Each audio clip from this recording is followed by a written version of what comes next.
வணக்கம். இன்று புகழ் என்ற அதிகாரத்தின் 7வது குறளுக்கு நாம் செல்ல இருக்கிறோம். புகழ் என்று சொல்லும் பொழுதே நமக்கு சந்தோஷமாக இருக்கிறது தான், உண்மைதானே. நம்மளை ஒருத்தர் புகழ்ந்து பேசும்பொழுது எல்லை இல்லாத மகிழ்ச்சி ஏற்படும். ஒரு சின்ன விஷயத்துக்கு இருந்தால் கூட நம்ம ரொம்ப சந்தோஷப்படுவோம். ஆனால் அந்த புகழும் நிலையானதாக இருக்க வேண்டும் அப்படின்னு தான் வள்ளுவர் சொல்கிறார். நீ பிறந்துட்ட, நல்ல விதமாக உன்னுடைய வாழ்க்கையை அமைத்து மற்றவர்களுக்கு உதவி செய், அப்போ உன்னுடைய புகழ் இரவா புகழ் அப்படின்னு சொல்கிறார் இல்லையா. நம்ம என்ன செய்வோம், நல்லா சில சமயம் நல்லா செஞ்சுருப்போம், யாரும் பாராட்டலை அப்படின்னா கொஞ்சம் வருத்தப்படுவோம். பற்றியா, நம்ம நல்லா செஞ்சோம், எஃபர்ட் எடுத்து, ஆனால் ஒருத்தர் கூட அதை பாராட்டி பேசவில்லையே அப்படின்னு சின்ன சின்ன விஷயங்களுக்கெல்லாம் நம்ம வருத்தப்படுறோம், உண்மைதான்.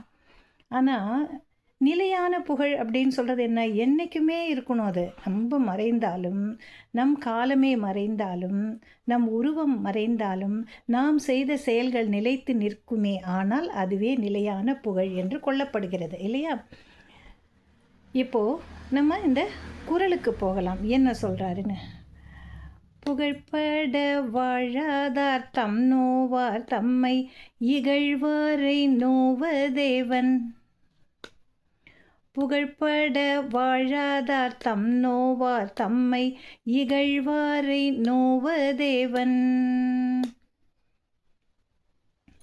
வாழ்க்கையில் நல்ல அறச்செயல்களை நாம் மேற்கொள்ளும் இடத்து புகழ் தானாக நம்மை வந்து அடைகிறது, நமக்கு சேருது. இதுதான் நடைமுறை. இப்போ அது மாதிரி ஒரு நல்ல செயலை செய்து நமக்கு புகழ் கிடைக்கணும் அப்படின்னு நினைக்காம அப்படியே வந்தோம் போவோம் மேம்போக்காக போய்கிட்டு இருக்கும்பொழுது யாராவது நம்மளுடைய செயலையோ நமது சொல்லையோ பாராட்டுவார்களா என்று சொன்னால் கண்டிப்பாக கிடையாது.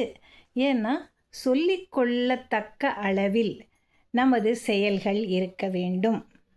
அப்போ தான் மற்றவர்கள் நம்மை பார்த்து பாராட்ட முடியும் இல்லையா. அந்த புகழ் அப்போ தான் உலகத்திற்கு வெளிச்சம் போட்டு காட்ட முடியும். இல்லைன்னா அது நம்ம செஞ்சோம் திருப்தி, அது மாதிரியே நிறைய பேர் இருக்காங்க. இப்போ என்னென்னா, நம்மளுடைய வாழ்க்கையில் புகழ் பெறக்கூடிய செயல்களை செய்யாமையே விட்டுருவோம். நம்ம சும்மா அப்படியே இருந்துருவோம், எதை பற்றியுமே நம்ம கவலைப்பட மாட்டோம்.